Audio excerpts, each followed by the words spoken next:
ಒಂದು payment app ಭಾರತದ ಎಕಾನಮಿಯನ್ನ south East ಏಷ್ಯಾದಲ್ಲಿ ಹೇಗೆ ಪವರ್ಫುಲ್ ಅನ್ನಾಗಿ ಮಾಡುತ್ತೆ? ಉತ್ತರ ಇದೆ UPI. ನೋಡಿ, ಪ್ರಧಾನಿ ಮೋದಿ ಮಲೇಷಿಯಾನ UPI ನೆಟ್ವರ್ಕ್ ನಲ್ಲಿ ಜೋಡಣೆ ಮಾಡಿದ್ದಾರೆ.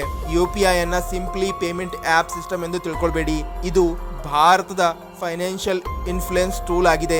ಯಾವಾಗ ಮಲೇಷಿಯಾದಲ್ಲಿ UPI ಲೈವ್ ಆಗುತ್ತೆ, ಇಂಡಿಯನ್ ಟೂರಿಸಂ ಡೈರೆಕ್ಟ್ಲಿ ರೂಪಿನಲ್ಲಿ ಪೇಮೆಂಟ್ ಮಾಡಬಹುದು.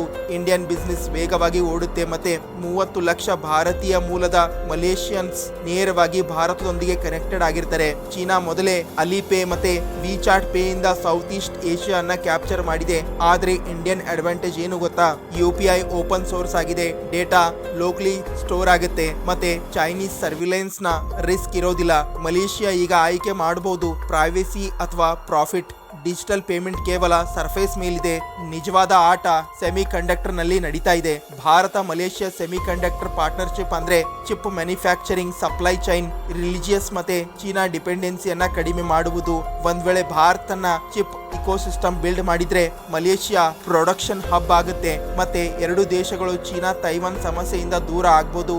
ಸದ್ಯ ಇಂಡಿಯಾ ಮಲೇಷಿಯಾ ಟ್ರೇಡ್ ಡೀಲ್ ಇದೆ ಅರೌಂಡ್ $20 ಮಿಲಿಯನ್.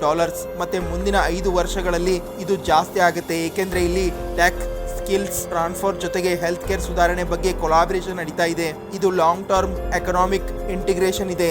ಮೊನ್ನೆ ಪ್ರಧಾನಿ ಅಧಿವೇಶನ ಬಿಟ್ಟು ಮಲೇಷಿಯಾ ಹೋಗಿದ್ದು ಸುಮ್ಮನೆ ಅಲ್ಲ, ಇದು ಸೌತ್ ಈಸ್ಟ್ ಏಷ್ಯಾ ಕ್ಯಾಪ್ಚರ್ ಮಾಡುವ ಜಿಯೋ ಪಾಲಿಟಿಕ್ಸ್ ಆಗಿತ್ತು. ಇಂತಹದೇ ಫ್ಯಾಕ್ಟ್ ವಿಡಿಯೋ ನೋಡಲು ಚಾನಲ್ ನ ಸಬ್ಸ್ಕ್ರೈಬ್ ಮಾಡಿ, ಹಾಗೆ ನಮ್ಮನ್ನು ಫಾಲೋ ಮಾಡಿ, ಸಪೋರ್ಟ್ ಮಾಡಿ.